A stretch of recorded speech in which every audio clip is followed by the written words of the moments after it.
Hello, this is Lisa Rusczyk. And Dona Murphy. And the manager. And the manager, Tomiko. With the podcast, We Are All Psychic. And today we have a really cool guest. His name is Dr. Steven. Dr. Steven, we have a question for you right away. Oh, really? That was quick. Really. Well, thank you for having me on the show, first of all, ladies. We're so happy you're here. We're very happy you're here. And we're going to ask you what we ask all of our guests. Do you think we're all psychic? Yes. Yes. Wow. Well, it's very subtle, quiet. Yes. You do know we're having a video podcast. I keep turning away from the microphone. I'm so sorry. Yes, 100%. We're all psychic. Yeah. Now, some of us are more aware of it than others, right? Yeah. Some of us don't use it, and others become a pain in the ass with it. I'm just kidding. Yeah, they do. But yes, I believe we all have that ability. I think we all have ESP. I think we can all see, what is it called? I just was trying to think of it. Psychic? Intuition. Everybody has intuition, but also we can also remote view. Remote view, yes. Oh, I love that you said that. I think we can too. I think we do it all the time. Like if Donna says to me, I was in my kitchen on the phone, I'll immediately picture a kitchen and her on the phone. And a lot of times it's very close. If not, the details are different. But the shape of the room will be the same. Yeah. You guys do that? What's that? Do you guys do that? Like, did you do that when you were younger? Have that happen? Like, say your friend came over and you've never been to their place and they say, well, I was in my bedroom playing with I was in my bedroom. I'm trying to think of something in England. Okay. Everybody does it. So parliament, my mini parliament, like my little parliament. I don't know. You imagine his bedroom, and you imagine the parliament, what it might look like, and you find out it's kind of like that. I think that's how people mostly remote view. We all have all these gifts, right? But most of us don't know, we're not aware, and even it can happen, and then people get scared, right? Yes. Yeah. And so they don't use it. Or if they do, talk about it, they get ridiculed. Nobody believes. Yes. Yeah. Somebody says you're crazy or you're imagining things, and then you kind of shut it down. Yeah. A lot of people do that. And they're not so much now, but they used to be really bad about 6 years ago on beyond. That's right. So what happens is we don't use it. And what you don't use, you lose, right? I mean, you don't really lose it, but you don't have the conscious ability, or you don't think you do, to work on it. And I say, it's like with most of these things, it's like if someone gave you a violin and you've never played a violin, you're not going to be really good at it, right? It's going to kind of screw up, and you might get impatient with it and decide not to do it anymore, right? But these things are very much like that. They're like the strings on a violin. But the more you practice and the more you're able to tune up the violin and tune up yourself, and so you can experience more of it. But it is a commitment, Violin's a very good metaphor, better than any other instrument I can think of, because you have to have a really good pitch to, there's no frets, and to do all this stuff is hard anyway, But it's just, it's a whole challenge. But we have fingers, we have ears, we can play the violin, and maybe I have perfect pitch, but I was raised playing a piano that was a whole note and a half flat off. Wow. So when I really learned music again later, like I got a guitar and a keyboard that wasn't that piano, I learned that I had to relearn pitch. So I did. But it wasn't easy. I mean, you had to work at it, right? You had to work at it. You weren't good at it to begin very with. Much. And same with psychic. Because it was important to you. It was important to you, right? It was very important. Well, it was. And something that I think that you both have just touched on that I think is really important.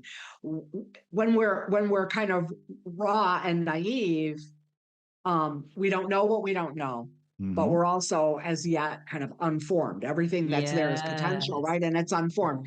Once you learn bad habits, then you have to unlearn your bad habits and learn something else to kind of come in and replace them and become more adept at that than what you need to kind of unlearn or kind of clear. You have to kind of clear the board, right, of the old stuff. It's interesting that you brought that up, bad habits, Donna, because, I think Dr. Steven might know something about some bad habits or some patterns that lead to bad habits or something, right, Dr. Steven?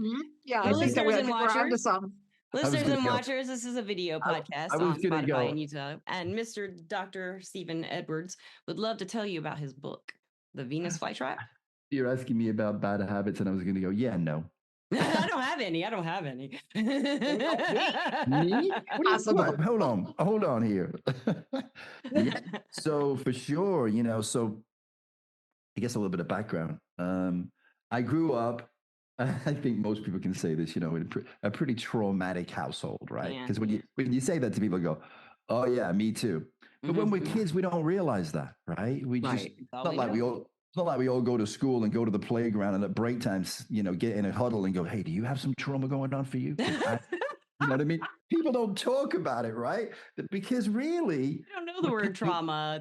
We're kind of ashamed of it, right? We're kind of ashamed of it because everything in society tells you got to be perfect. You got to have the perfect child, the perfect parents, everything. Yeah. And so it's tough to talk about, right?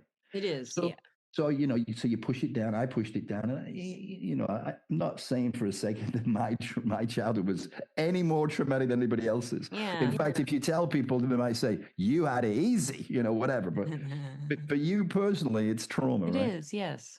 So like for instance, when I was so frustrated because you didn't feel like you had a voice, you couldn't say anything. They said back then children were supposed to be seen and not heard. I wasn't even supposed to be seen, let alone not heard, right? Oh, wow. And so you didn't have an opinion. You didn't feel like you were seen. And of course, you didn't feel loved or appreciated or any of those things. Yeah. There was no positive reinforcement. Most people are going, me too. But anyway, when I went to bed, I used to have to bang my head on the pillow. I did that too. No way. No way. I did it until I had my friends spending the night when I was 12, and then I was embarrassed. I wasn't until I was about 11 or 12. I'd hum too. That's it. Yeah. And I made that sound. I've never heard of anyone else doing that. I'd hum songs, but be like, That's right. I used to go, That's so freaking weird. I've never known anyone else who did that, Dr. We could have probably created a few songs. Band. Yeah. We for real. Drums, we've got the vocalist. So I've never heard anybody that's done that either, right? So, but I had to do it until I was exhausted and then fell asleep. And I couldn't get to sleep any other way. Me too. So I felt like in my house, when I was at home, I felt like I was in a straitjacket. Of course, as a kid, I didn't even know what a straitjacket was. Yeah. But to the point where I actually was admitted to an insane asylum when I was 16, right? Oh my gosh. I am insane, but I mean, you just read the book. We all are. Exactly. There is another podcast called "We're All Psychos." It comes up when I type up "We're All Psychic." I gotta see that one. So I even talk about in the book that we're all on the spectrum of insanity. Right? Yeah, we're all on a spectrum. I like that. Say, I want to be normal. I go, find me a normal person, right? What's the benchmark? Yeah, but that's what we love about people. Right? We love that they're different. I read a book by Joseph Campbell. I love Joseph Campbell. Yeah. I've been trying to find him for years. And anyway, I found him in a bookstore once. I did too. I found him in a bookstore too. We got so much in common, man. We do. It's amazing. Right? So anyway, I'd read hundreds of books on personal development, spiritual development, right? But I never read anything on myths. But I read a quote of his. I work for Tony Robbins, right? So in one of his workbooks, there's a quote by Joseph Campbell. And I just loved it. It just really resonated. And so I always wanted to find a book by him. But of course, I was looking in the wrong places. I was looking in personal development and spiritual development. So one day I came across a whole bookshelf of his books. This is the quote that made me want to find him, just as a matter of fact. Now, it was in the back of one of Tony Robbins' workbooks, which was called Date with Destiny. This is the quote. People say that what we're all seeking is the meaning of life. I don't think that's what we're seeking.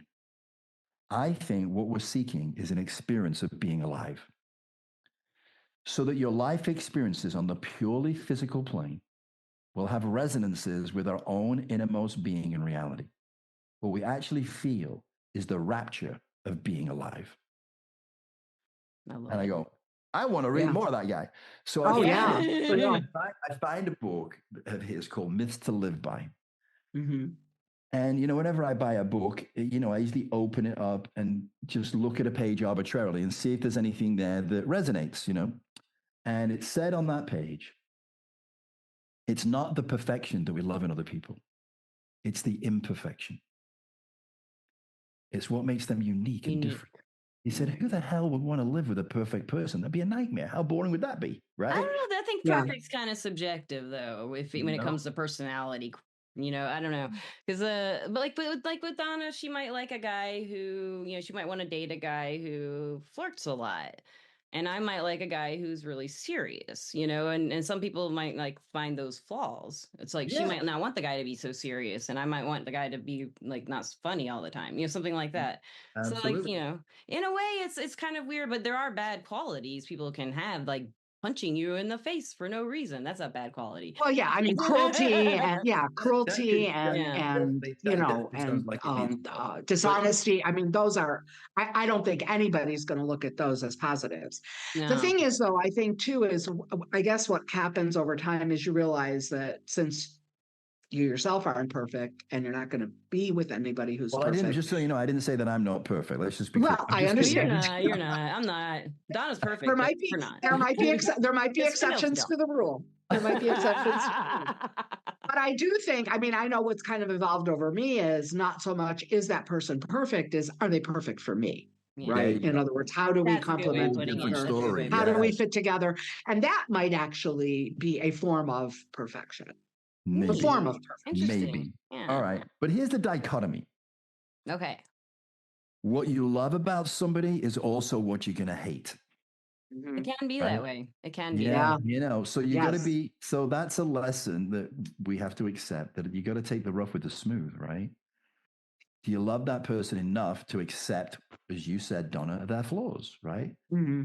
And the thing that you love about, so you gave me an example, Lisa. You said you might like to be with someone who's flirtatious. I was saying Donna would. I'm just saying somebody might. She wanted the serious guy. I wanted the flirt. Okay, but you see, either one can also get on your nerves sometimes, right? Yes. So I admire that about him, but also it gets on my nerves sometimes, right? Maybe he goes flirt with someone else. Yeah. Wait a minute. I don't like him flirting with her. I don't like him flirting with her, or whatever. Do you know what I mean? Yeah. There's going to be times when the thing that you love about them is also going to grind on you a little bit.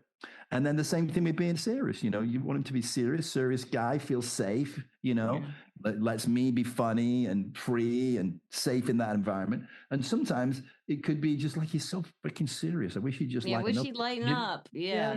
Right, exactly. Yeah. So perfect examples there. And sometimes that's hard for people to do because they've been told or brainwashed into thinking everything is going to be a rose-colored garden and perfect all the time. And that's not good. And you need people who say, we never argue. I say, well, that's fucked up, right? That's not going to work, right?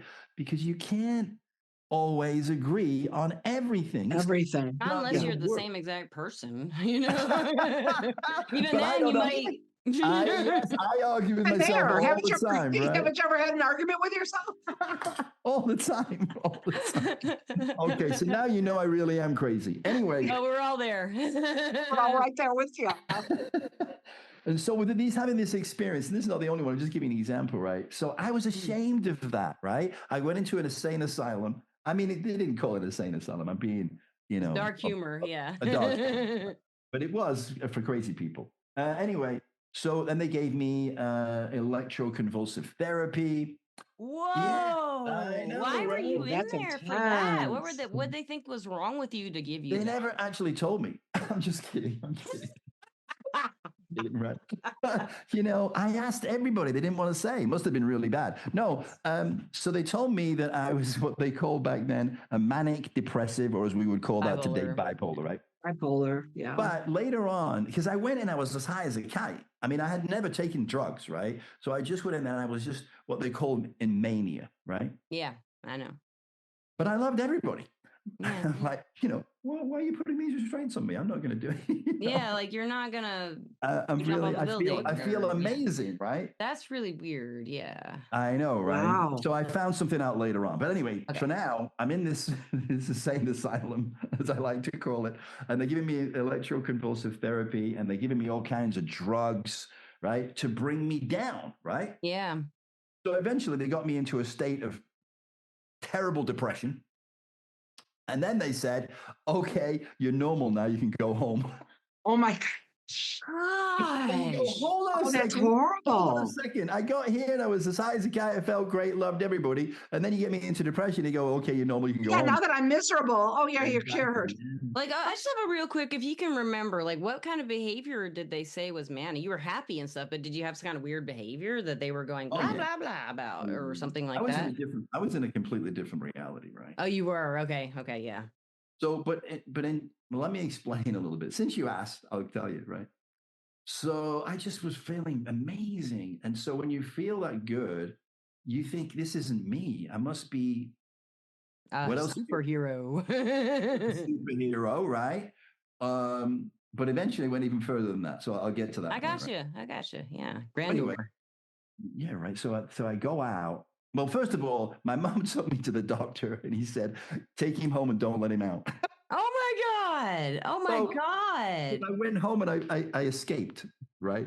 Like you escaped the insane asylum. I escaped. No, so I get in my car and I go out, right? And I go out and I'm having an amazing time and I'm thinking I'm going to do this and I'm going to do that. And I decided to open a nightclub in the town that I lived in, right? I convinced the best DJ in town that he was going to be the DJ at the club. I found the landlord. How old were you?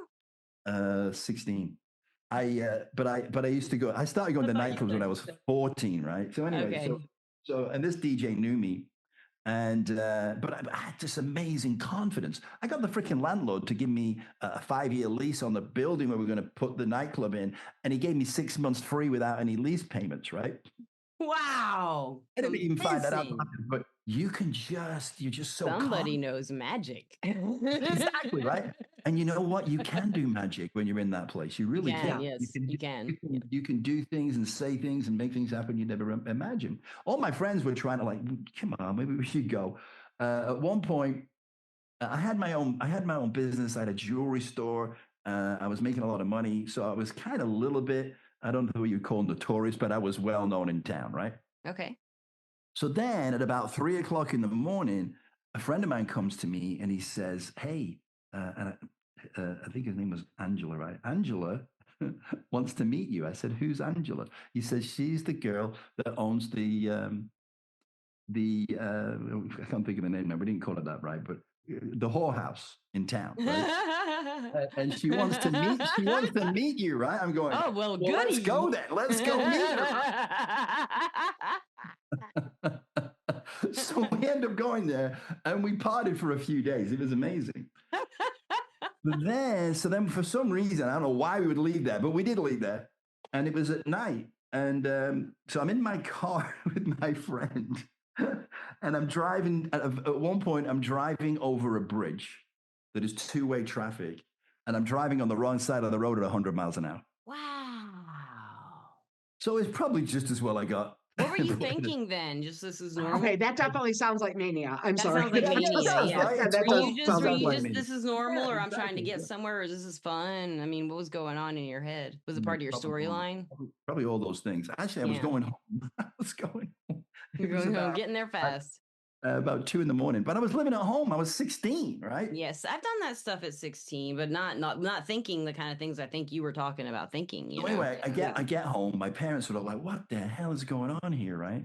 And I was so high that the only thing that I could think of is I was becoming Jesus, right? It makes sense. So I understand the grander thoughts. You can do all this stuff. What else is happening? Yeah. And I could drive 100 miles down the wrong side of the road and nothing happens. Right. I was testing it, right? How crazy without getting hurt, right? So when I get home, my parents are in the dressing gowns and I'm going, yeah. So you should know that I am Jesus, and in a few minutes I'm going to have stigmata on my hands, right? So then I say in the book, overall, then they took me to the asylum, right? Yeah. So I go, overall, it was a pretty good night. No stigmata, right? Nope. That's a good thing. Blood on my hands, everything was perfect. So anyway, this happens to me, which is hilarious when you really talk about it now, but at the time... The time is a nightmare. Well, the thing was, it was, to say the least, embarrassing, right? Yeah. And it was something I was ashamed of because, back then, And I know that it's easy today to have, there's still stigma around mental illness, right? True, Back true. then, it It's was not like, nearly as bad as it once was, but it's still right, not where I think or exactly, hope where it it should be. might be. Yeah. But I think more people are stepping out now, which is encouraging, Yes. right? And people are realizing that it is, like you break your arm, you can fix it, right? You can do. Yes. Anyway, but I was ashamed of that happening to me, right? Along with some other things that I was ashamed of that I get into in the book. And we can get into if we have time, but I don't want to waste all the time talking about this. But we got time. What time is it? I don't know. We've been in here for about maybe 20 minutes, I think. 30. I don't know. We've been talking. We've talked for a long time before the podcast listeners and watchers. Yes, we did. That's true. Did. So anyway, I can carefully come back to more. It's been 30 minutes. I just checked. It's 4:04. But here's the deal. I was ashamed of it, so I was pushing it down, right? I never wanted people to find out about that. I know, yeah. Even I when had the same thing. Yeah. Even when you went for a job, they asked you that question on the application. Have you say ever no. had? You say of no. Course, of course, but it's saying to you it's bad. Right. It's something that you have to hide. It's saying you have to hide this. What are you going to say? That's ridiculous that that's on a job application. Job, right? You're never going to get You don't have to say you have kidney disease if you fill out an application. Yeah, they don't ask you, what are your health conditions? At least here they don't, and it would be illegal to ask. What are your health conditions? They don't do it in the UK anymore either. But anyway, they did at the time. But my point was, it was a reinforcement of the shame. Yes. And so I had other things happen when I was a kid. So I was running around with a lot of shame and pushing it down. But when you push that shame down, you're not living your true self. Right. You're only living half a life. Now, you don't realize that, right? No, until someone points it out, usually. Well, yes, right. They're reflecting back to you, right? So I'd gone through, when I was a kid, I didn't feel like I had a family. When I was, I don't know, up to about maybe 13, 14, 15. All I wanted to do was run away from home. Yeah. And I actually ran away from home 8 times, but they kept catching me and taking me back. But anyway, I left home when I was 16, right? So once I had this experience, I left home and I never went back. Right? I don't know what I would do either. That's really crazy. Yeah. The whole story sounds traumatic as hell. But anyway, it really does. I like how you tell it though, because it's you've healed from it is a lot, is what it sounds like. Well, yeah, it was kind of like a crazy adventure, right? But anyways, but what I realized, ladies, is this. Look, at first, I was running away from my home, right? My house, my family home. But it didn't stop when I left. I was still running. Yeah. Because I wasn't running away from a physical home. I was running away from myself. Yeah. I'm my home, right? Yes. And I didn't stop. I didn't stop running. And ironically, for some reason, I remembered this in my mind my whole life. There was a dog that lived across the street. He's a little terrier, right? Little small little terrier, but he had a Napoleon syndrome, right? So whatever, as little dogs often do. Right? Yeah, right. So when a car would drive by, he'd chase that freaking car down the road, right? Going, and in his mind, he chased that car away. That car was scared of him, and that's why he left. That. Right. So then he would come back to the house, and he'd be like, "Talk. Look at the size of that one. That's the, you know what I mean? That big Labrador's nothing, right?" So anyway, but what happened one day? As he ran out, he's chasing after this car, and the car stopped for some reason. And so the dog is running full tilt, bang, into the back of the car. And then it whimpered, right? And then it started running in the opposite direction. So what's the dog running from? Yeah. The pain. It figured if it could run fast enough, it could outrun the pain. Yeah. Very good metaphor there. I want to read this book now. That was a metaphor of me, wasn't it? I was running away from myself. I was running away from, and that, that was most of my life. So what I was doing, what was I running to? I was running to the next thing that I thought would bring me success. Mm-hmm. And then I would pour myself into it with tremendous intensity. People say to this day, "Stephen, you're really intense." Well, this is why. Because if I could throw myself into that, I didn't have to look back. Yeah. It was a distraction, right? So then what would happen is anybody throws themselves into anything to that intensity is probably going to get good at it, right? So I would be successful. Yes.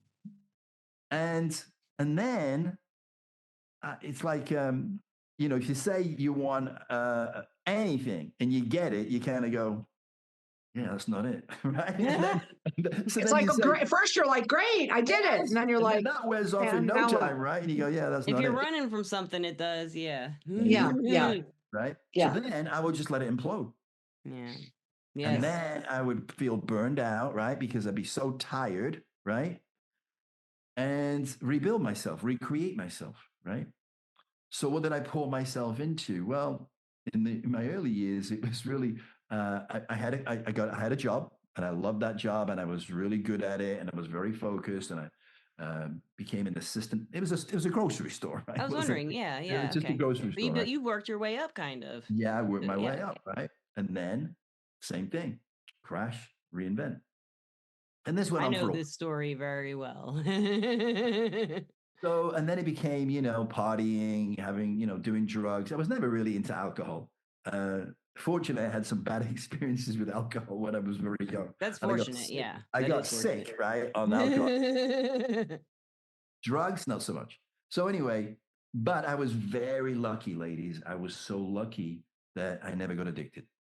Yeah. Good for you, man. Good for you. I know. Well, very lucky though, right? Because I had friends that are dead. But it's a real danger because none of us knows for sure if we can or can't get addicted. Yeah. If we're going to become addicted after some experimentation. I don't claim to be an expert on this, but I have been through experiences, and I've had friends that did get addicted. Yeah. But it wasn't like I could resist it. I just didn't want it. I didn't want to do it all the time. I didn't get that. Whatever you were running from for the drugs, probably didn't have to run from it anymore. Whatever that particular well, that could be the case. But I also was like, I could just do it recreationally and not feel like I do more and more. There's just people like that. There are people like that. Yeah. But eventually, I came to America when I was 21, and I decided this is where I want to live. Right? Wow. Who doesn't? Right? So that I went home, and it took me 8 years to be able to come here. So now I'm really excited about coming to live in America. And I think to myself, you know what? I got to shape up. Everybody, this is going to sound funny when I say it, but I had this perspective. Everybody in America is really healthy, right? They eat healthy, they live healthy, right? So I'm going to get healthy, right? So I figured, well, I'm not going to do that. I'm not going to really do that taking drugs, and I don't work out, right? So I got to make So when I came to America, in the right place in America, you found that out real quick, didn't you? So many freaking funny stories about that. We could spend days, I tell you. But anyway, so I come over and I clean up my body. I clean up my mind. I'm reading all this personal development stuff. And again, I pour myself into it to such a degree. I went to work for Tony Robbins, right? You want to talk about getting pumped up, right? Yeah, for real. I make that sound easy. It was not easy. It's not like he's walking around going, "Do you want a job?" Right? So I found a way to actually get to work with him, and I did. And again, I was successful at that. I ended up being on the board of directors. I mean, I was very, very good at it, right? Yeah. So anyway, and then I let that implode. Yeah. So then I went off. I'm not going to tell you how I imploded it, but it was pretty darn good. I want to know so bad, but I know you don't want to tell. I will. I'll get to it. But anyway, so then Tony introduced me to more spiritual teachers, right? Oh, okay. Back then, a lot of your listeners won't even know who these people are. Maybe they will, like Deepak Chopra or Wayne Dyer. Yeah, they're most of our listeners are in our age group. Yeah. 40 and 60 to 80, like they're older. They're Gen X and older. 40 to 60 to 80, yeah. But most people in that age group have heard of them, yeah. James Redfield, Neil Donald Walsh, all these people, right? And so I decided that was the path I wanted to be on. And so I started doing my own mind, body, and spirit events. So then I used to get, we used to do these, you've been through a lot of these processes, right? These different modalities. And so we used to do all this amazing process, spiritual practices and all that stuff. And so people come at the end and go, well, listen, I know this is great. And I know this is just the beginning. Would you be my coach or whatever, spiritual counselor? Yeah. And I'm thinking about it. And I'm going, Yeah, but you got to be careful doing that. You got to have licensure, right? You can't just start telling people what you think they should do. You got to really know. You got to know what you're talking about. You have Or to have you some. just be a guru. You Yeah, just be a well, yeah, guru. but even then, you see things. Right? So I figured I got to have some kind of credentials, right? Yeah. So then I'm going, yeah, but I'm not going to go to college for 7 years. I mean, I hate school. Number one, right? The day I left school was one of the most joyous days of my life. I'm not going to college to learn how to be a psychologist for 7 years, right? So then someone told me about this university. It's called the University of Metaphysics. And you can get a PhD, a doctorate in spiritual counseling, and that gives you Wow. licensure. And I go, well, I could do that because I'm interested in the subject matter anyway, right? Right. And that's what I did. And that's why I got the licensure so I could do the counseling.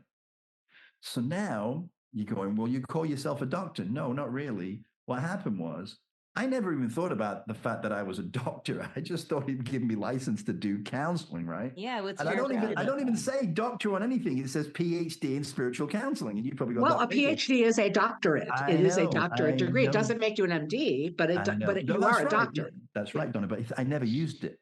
And so I did. I have a coach, right, for the book and everything.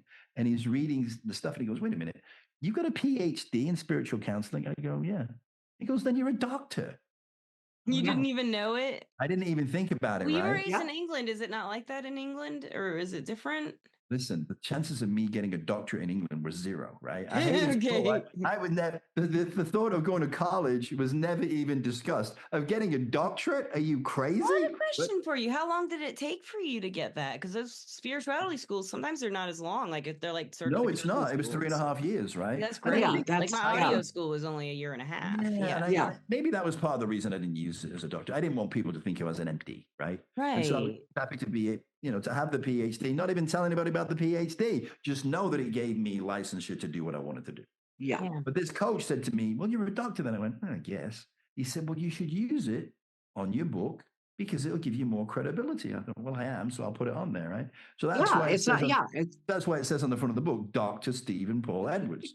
Now the truth is out of the bag, right? All right, here he told all. He told all. But it's true. It is true.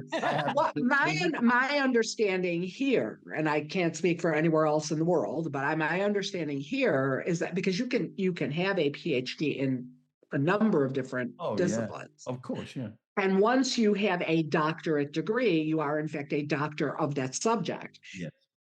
From what I understand here, at least as far as common usage, unless you're with peers in that same discipline, you typically don't use doctor. Okay. But if you are, unless you're actually a medical doctor, right? Yeah.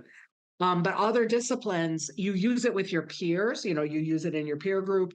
You use it for publication because, again, usually people with doctorates, it's often part of getting a doctorate is being published. You have to write a lot, yeah, and then continuing to be published. Yeah. So in that realm, in that world, you use it, but when you introduce yourself to somebody at a cocktail party, no, you kind of don't. You don't. I understand that's been sort of the usage here.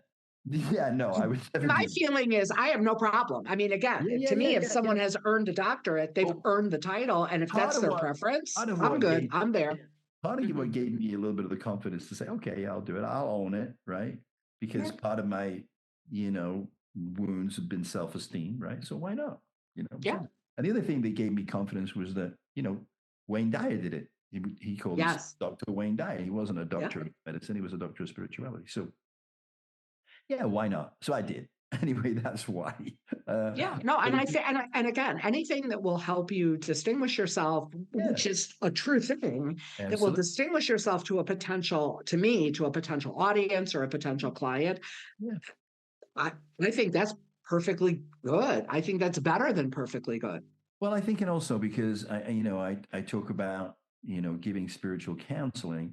I think it helps people recognize that I didn't just decide to do that while I was walking down the street one day. Yeah, I have studied about it, right? Even though I'd studied about it long before I got the doctorate, but still, I think it gives people a bit more confidence, and it should, So anyway, so that's that.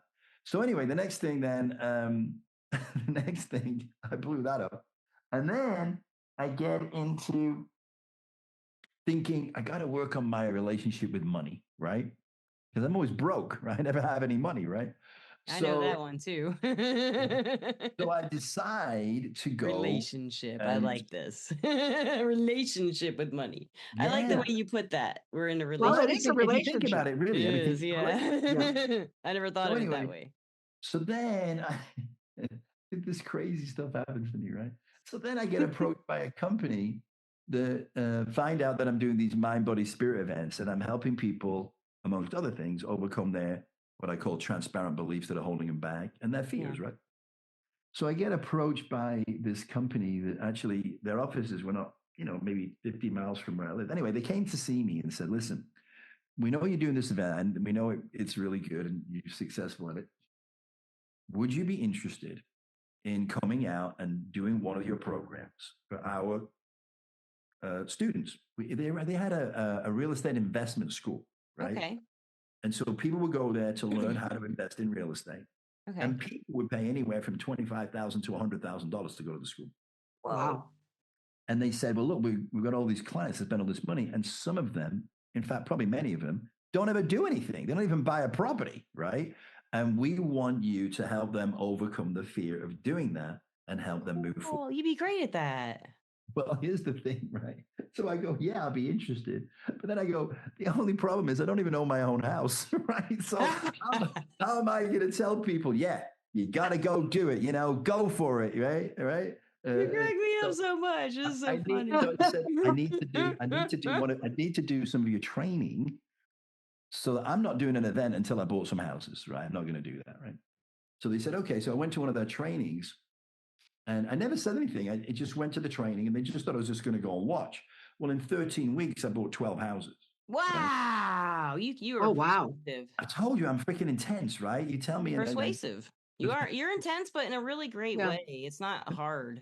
It's easy. Well, so I do buy all these houses. Then they come back to me and I do this program and they say, well, listen, how would you like to teach investing? Since you've been so successful at it. And I go, well, yeah, I could do that. And I go, yeah, sure. And then, so I go to this big meeting and there's these other guys that do it there. And they're all really wealthy, right? They're all making a ton of money, right? Yeah. So I had no idea there was that kind of money in that, right? So I start doing that again. There's a void, right? So the universe abhors a void. This is it, right? So I ended up going out and speaking for this company who also would have contracts with very famous people because they would then be the person that would attract the audience and then we would teach behind that. So one of the people who was really, I liked a lot and his teachings was Robert Kiyosaki, who wrote the book Rich Dad Poor Dad. Mm-hmm. Yes. So I ended up working with him and I became the first speaker that actually did a multi-day event for him, right? So we became friends. And so that's how I end up living in the book. I'm living in a mansion at this time, right? I'm living in a mansion with a sex room, right? Whole 9 yards. Freaking, A dungeon. He has a sex room and a sex dungeon. So, and I'm going through the end of my, laugh, right, of my fourth divorce, ladies. This is goodness. Ending my fourth divorce. So in the meantime, while all this other stuff is happening, you've managed to meet, marry, and divorce four different times. Yeah. Oh, you have a fun life. He's enjoying it. It wasn't actually that hard, Donna, to be honest with you. It wasn't really, kidding. So what was going on in those relationships? Okay. Well, was there a cycle or something? Of course, it's a pattern, right? Actually, people said to me. That's what he was telling us earlier, listeners, before we started. A lot of people would say to me, you'll say, hang on a second. So you've been married 4 times. Mm-hmm. 4 different wives. Uh-huh. So what was wrong with all these women? And I go, well, hold on a second. 4 marriages and there's only one constant. It's me. No, I'm just going based on, the fact that I'm a detective. That I something to do with it, right? And I can tell you what that was. I mean, I can tell you there was a bunch of things, but I'll tell you one of them. It goes back to what we talked about earlier. Is when I was at home and I was a kid and I wanted to run away. It's because I was overwhelmed. I was just overwhelmed. I just got to get out of here. I just A lot gotta of get out. sensitivity. Right? Yeah. So whenever I would become overwhelmed constantly, eventually I'd say, I gotta get away. Yeah. And so I'd run away from the marriage, right? Yes. Help anymore. It's just overwhelming to me. And so I would run away and I would implode it, right? I would implode it because I was afraid also. What were you Because afraid of? I'm going to tell you, right? This is Yeah. right on me, right? She's right on me. So I was afraid because when I was a kid, I think I mentioned this briefly. I never felt loved. I know. So I was afraid of being loved. Yeah. Because I didn't know how to be loved. Didn't know what it was. It's like, why is this person loving me? There's nothing to love. That's I not have to normal. do something to make them love me. That's kind of how I was, Yeah. And so, but I did. I was, I was a giver, right? But I'd never experienced getting love in return. So I didn't know what it was. I didn't know what it was. And I just kept thinking, I just got to keep giving. And one That's day me. Yeah, that's where I am. Yeah. So again, I was running away and chasing, right? And so no matter, it wasn't any, it wasn't their fault. It was just they couldn't make me feel loved because I didn't know how to be loved. You're hitting a lot of things for me that I've experienced in my life. That's really interesting. Yeah. That's my perspective. I mean, I feel like I was loved, but I didn't feel like you couldn't feel it. That's the deal, right? It's not that people are not loving you. You just don't feel it. You don't know it the way you experience love. Yeah. Yeah. And to be honest, I didn't even know how I experienced love. Right. Yes, that's kind of where I am. Yeah. So, and not just those reasons, but those were probably the main reasons why, the marriages kept failing. Right. And, I remember when in my last marriage, I don't know if she said, someone said it to her or she said it to somebody else. And somebody said, why can't Stephen just let us love him? Did you hear it? Well, I think she told me that person had said it. And then she said, there's all these people around you that love you. You push them away and 100% push them away. Right? When did it hit you? When did you realize when she said that? Well, I mean, that was part of it. It was a journey, right? And it was a part of That's what I figured. Yeah. Me finally coming to terms with the fact that if you've had 4 marriages, you might have played a role in it. Maybe.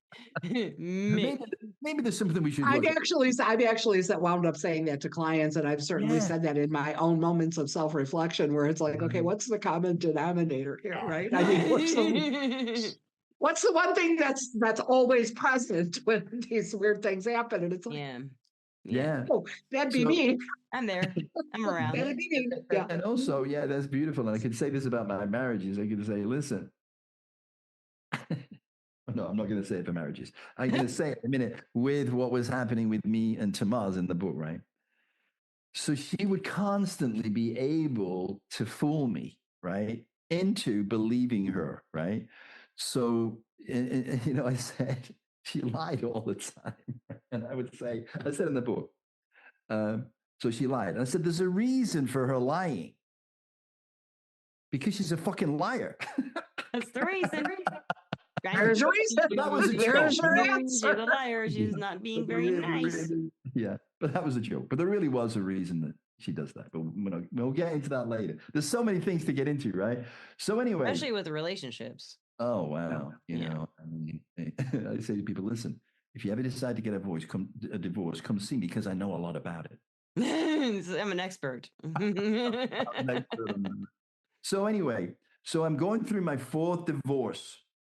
And what I'd been doing, traveling all over, I mean, talk about intensity. I was doing it like 7 days a week. Yeah, that's busy. Either traveling for it, doing the event, traveling back from it, coming back and getting my energy back again so I could just go back out and do it again, right? Yeah. So again, intensity, right? And again, I burned out. Yeah. So now, and I'm going through a divorce, so everything was falling apart, right? Everything is falling apart. For me, not to me, right? Yeah.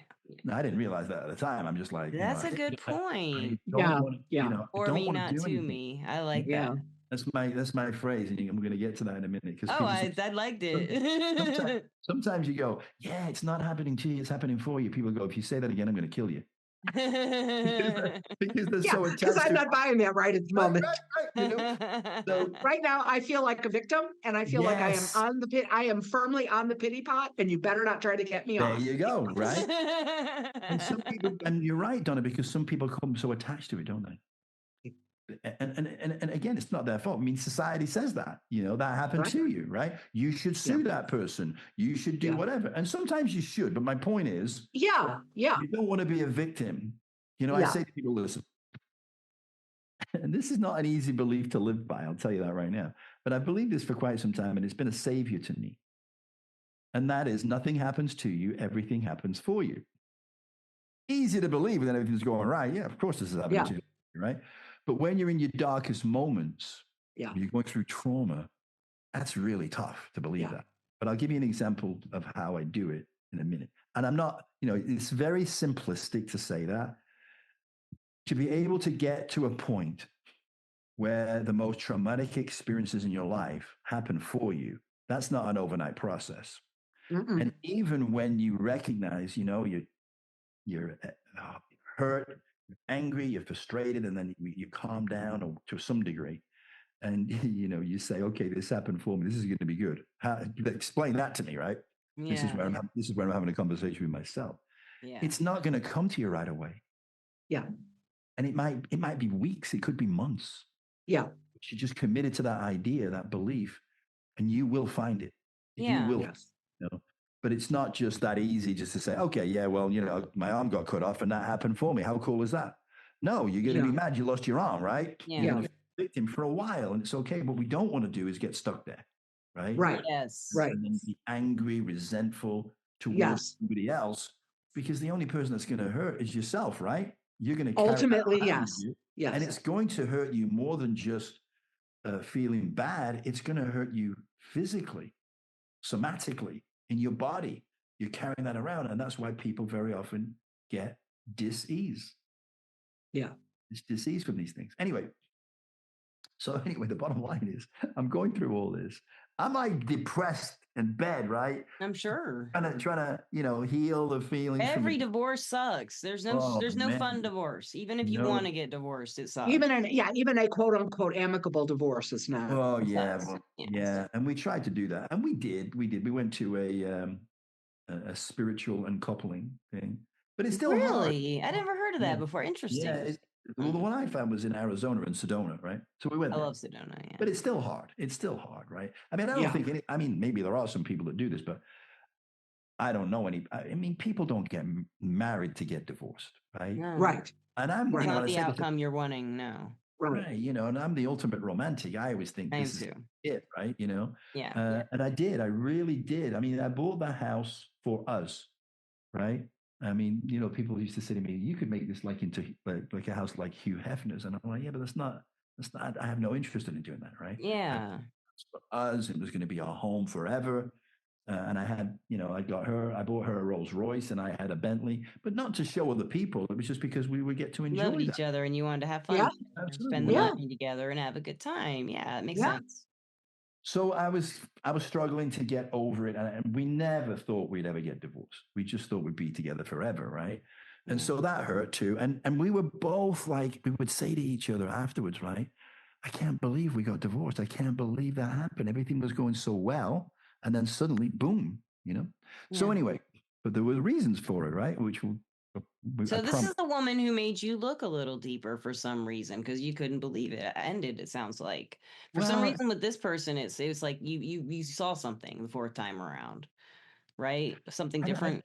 I'd like to say yes, but I'm not sure, because she I was kind of like the person that was pushing her to be spiritual. She was, when I met her, she was a devout Christian, right? Okay. In fact, the first thing, and you love to persuade when you believe in something. Here's the thing, right? Here's the thing. So when we first met, we were just talking about how people tell you who they are right away. Yes. So I was doing an event. I was speaking, right? And she was a student at this event. So that's a no-no to begin with, right? You're on freaking stage and this girl likes you, right? So anyway, I liked her enough that I would break the rule. So anyway, we have a meeting, right? She wanted to meet with me about the program or whatever. Right? So I meet with, I could, the last day that happens, and she comes into the ballroom and she stepped it up a notch, right? Or maybe two notches, right? So I knew what was coming, right? Oh. So anyway, we're outside the ballroom and we're talking. And within 3 minutes, she said, I want you to know I'm a Christian and a Republican. That's just freaking weird to say within 3 minutes. She Nothing must wrong with really being a want to Christian. know what you're about right away. Right, and it's like, and I said in my head, right, this is never going to work because that's too intense. Right? I had nothing wrong with being a Republican or a Christian, right? But I just thought it was too intense. And so, but something that's too intense for you is really something that should stop and give you. It kind of left me thinking, she's going to be too devout and she's going to be too much Republican. Is going to be more than I'm going to get overwhelmed, right? Anyway, so anyway, but then she said, so see how things can switch up in a second, right? Then she said, I was doing 2 events back to back in the same hotel, right? Yeah. I was taking a day off in between, which was the next day. She just said out of the blue, she didn't know that. Out of the blue, she said, I'm thinking I'm going to take the day off work tomorrow. So I go, is that an invitation or what? So I go, well, I got some friends coming into town tomorrow. We're going to go to the theme park at Disney called California Adventures. We're in California. We're having an adventure, right? So anyway, and I said, you can come if you want. She goes, yeah, I'll come. We went to that theme park the next day. As we're walking into the theme park, I just reached for her hand. She put her hand in mine, and we were barely apart for the next 5 years. Oh, that's so romantic. But it sounds like there was a lot of rides on it, like ups and downs from the beginning. Yeah. Well, she was from a devout Southern Baptist family. Okay. Yes. I'm from the South. Yeah. From, I think, was it Missouri? Anyway, anyway. So it Mississippi? was maybe Mississippi, Alabama, Georgia. No, it wasn't Georgia. It was something beginning with M. So it's either Mississippi or I think Missouri's up like in the Midwest. So isn't that right, Donna? Well, it's the lower Midwest. Lower Midwest. Okay. And Mississippi is definitely the South. It's right next. That's definitely the South. Missouri is sort of like the South, though. I mean, it is. We used to fly into St. Louis and then drive, I want to say 2.5, 3 hours to get there. Yeah. That would be Missouri then, yeah. I'm sorry. Yeah. I know. No, it was Illinois. It was Illinois. Oh, so but probably Southern Illinois, like way Southern Illinois. Yeah. Correct. I'm in Illinois, but I'm north. I'm almost at the Wisconsin border. It's a big state, yeah. It's a big state and it's a long state. And and Southern Illinois and Northern Illinois are not a lot alike. I mean, yeah. So that very different. That became a problem because her family didn't, I mean, this is going to sound exaggerated, but her family didn't really ever talk to anybody that was not from their church or their close That's family. how it is in the South. Yeah. That's their community. People, their church is their community. Their social. And at the time when we met, I had a website that was more about spirituality. Yeah, and that's big time against the Baptist. No, right? Yeah, Southern Baptist. Yeah. There's a phrase on the site that says, people ask me what the difference is between religion and spirituality. And the quote says, well, religion is for people who don't want to go to hell. Spirituality is for people who've already been there. Oh, I love that. That's perfect. I love that. That's a great, that's a great quote. You got like one-liners. Oh man, you're so good at them. I love that. That's a great quote. Imagine her family reading that. Wow. Yeah. You know what I mean? So I was like the Antichrist. Yeah. So it was kind of hot though, wasn't it? Hey, it was me. It was waiting to be said. True. So they made my life hell, right? And unfortunately, the family used to call her the quiet, gentle spirit. She was so quiet, so nice, so gentle. But she had a lot of fears, right? So she could never tell her family that when we first met, she had decided to break free from the church.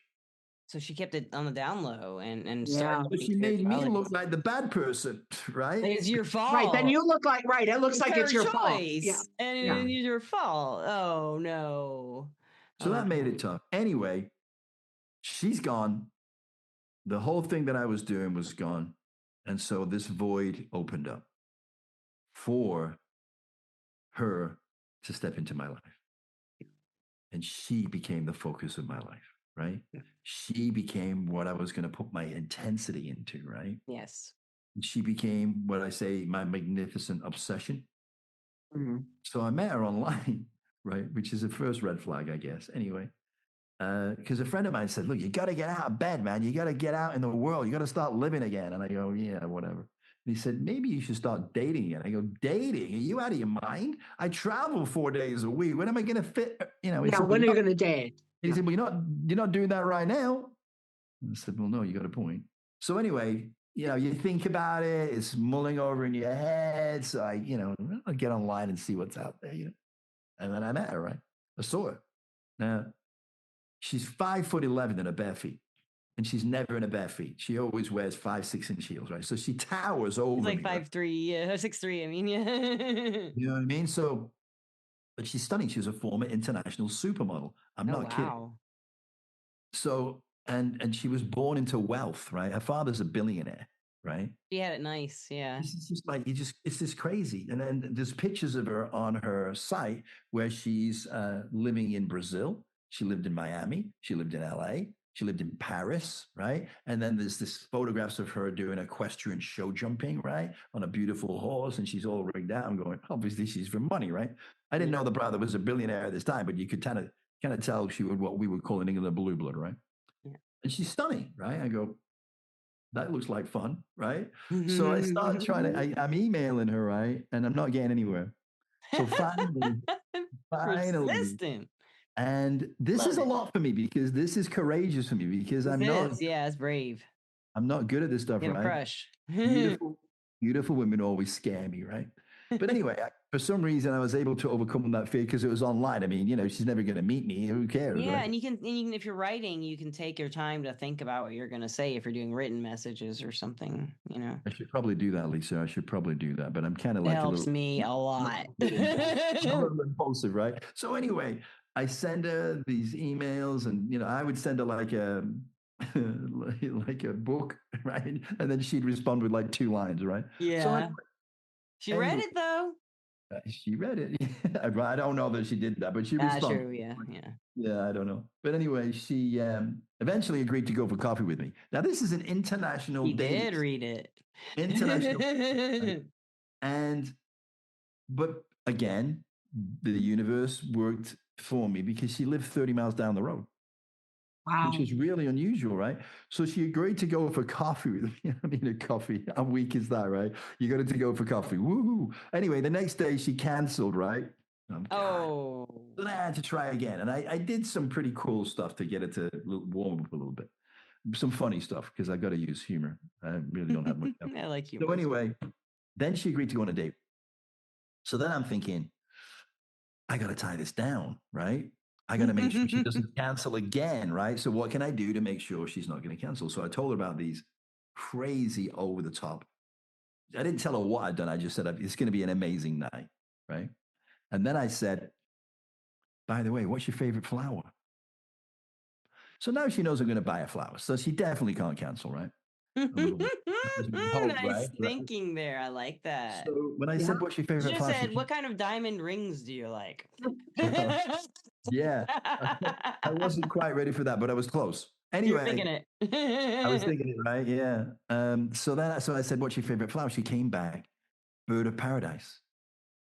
So then I joked with her, right? I go, nuh-uh, mine too. But it's a bit expensive though. What's your second favorite? What was her second favorite? Did she say? Venus flytrap. Oh, I'm Oh, that's a fly trap. Are you a fly? She named it right there and then. So, and my intuition told me right out of the gate, 3 minutes. Yeah. But she was the dichotomy. She was this beautiful bird of paradise Oh. externally, but on the inside, she was the Venus flytrap. Oh, And interesting. I Do you was the think she was fly. drawing you in that whole time, kind of? 100%. Interesting. That was Energetically her, and everything. that was her MO. That was her MO. I didn't know that, and then I didn't know it down for not. It didn't take that long, but even then, it was too late. I was already in. Yeah. The nectar had already taken its effect. And so I overlooked everything. The red flags, it was like there's like 100 people outside my window waving red flags going, "Can you see us now?" Wait, look, the sky's red. It turned red. Maybe it'll be purple tomorrow. But I would, people don't realize this. I mean, and you probably do because you've been in a toxic relationship. People say, why do people stay? Well, number one, you're getting something out of it, right? You wouldn't love them, and they're not always shitty. Right. To begin with. Anyway. There's that. True. To begin with. Yeah. So I would say to myself, because I talk to myself a lot, right? So I even talk to the reader in the book. I'm always asking them. I do too. I talk to like whoever I'm writing it to, or imaginary reader. Like, what would you want to listen? What would you want to see happen here? Yeah. Like, what would you do now? And then they say, yeah. You're probably thinking I should have broken up with her, right? Well, here's the deal. If I had broken up with her, you wouldn't be enjoying this freaking book now, would you? Good point. But then I would say to myself, okay, let's think about this, right? I could break up with her and go back to a relatively mundane life, right? Or I could stay with a 6-foot former supermodel who is a sex addict. We have a sex room. She's adventurous. She's a little crazy. And she's more than a little crazy, right? I don't know. What would you do? I'm like, there's no I mean, for me here. personally, if I love the person, it's over. I'm gonna stay until I don't love them anymore. Really, that's what happens. I did love her, right? Of course, right? Because I saw behind all. Well, the way you just described her, it sounded really endearing to me, didn't it, Donna? Until you said at the end, yeah, it wasn't like that. But I knew in the beginning it was going to be untenable, right? I didn't know why at that point, but it was. Yeah. And but it was really hard because I still love her. You don't love someone and then not love them, right? You still love them. You might just say, I can't have them in my life, right? Yeah. Because I don't want to go through I have frequently said, and Lisa has heard me say it, and I've said it on numerous podcasts. True love is unconditional. Relationships, however, are not unconditional. And just because you love somebody does not mean that you can be in relationship with them. Correct. Yes. Or that you should stay with them forever. Or that you should stay, in relationship. But what did you realize? What made you realize something different in this case? Even it sounds like the one you love the most of all of them because you talked so much about her. And then what was it? What made you realize that this relationship was hurting you, and you were seeing a cycle or a pattern or something? Because that's what he wrote about in his book. Yeah. So without doubt, hands down, she was the love of my life for sure. Yeah. And I could see through the bluster, and I could see through the madness, and I could understand what she was doing and why she was doing it. Right. And so I could see that inside, she was just scared. Yeah. She was just scared. Never believed you loved her, probably, right? She couldn't. Right. So I'll tell you why. So when she was I told you I was in an asylum at 16. Yeah. So was she. Wow.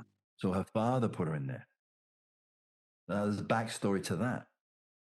So her father is a genius, right? Which is how he made all his money. He became a billionaire. Very incredibly intelligent man. He's a genius.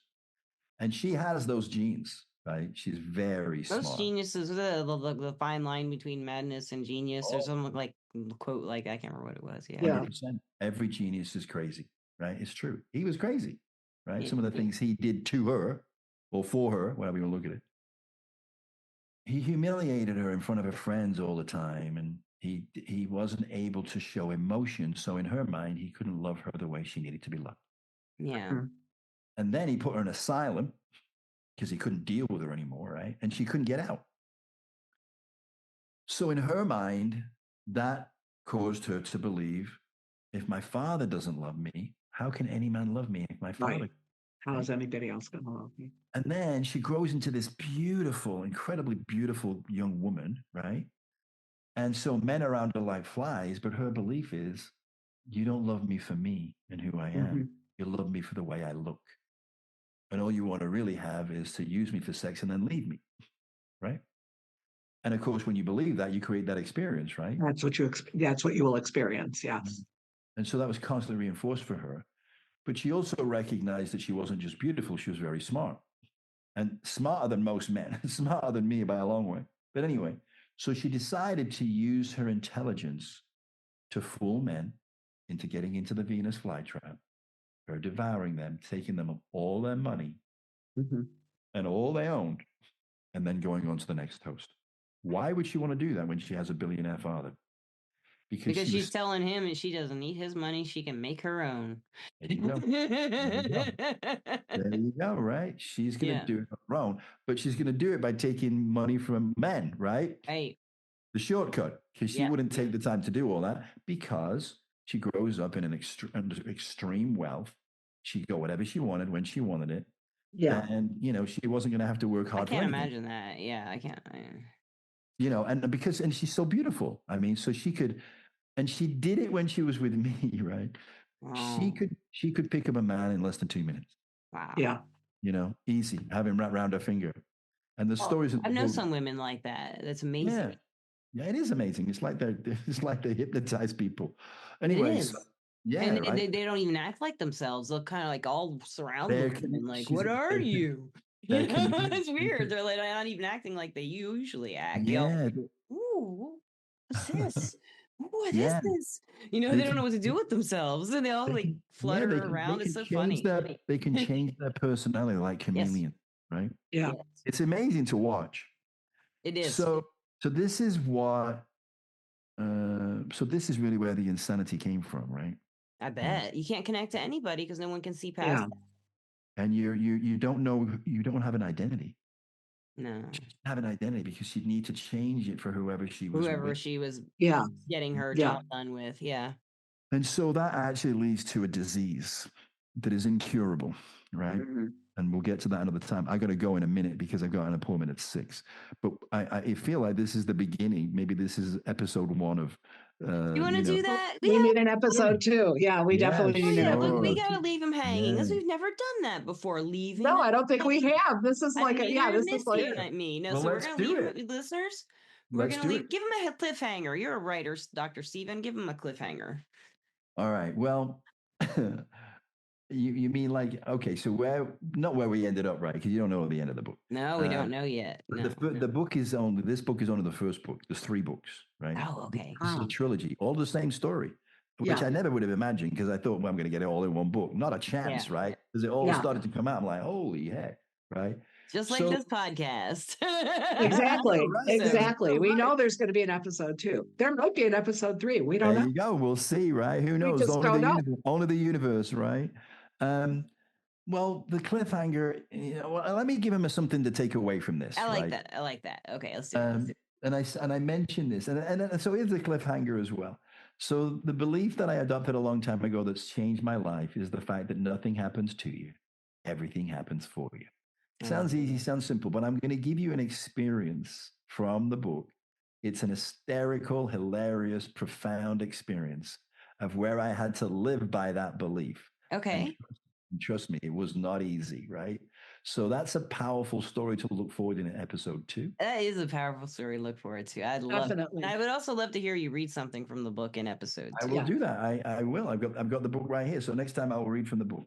Okay, so listeners and watchers, at this point, what we usually do is ask where you can find him and all this stuff. But right now, I'm going to thank our sponsor, Everclear.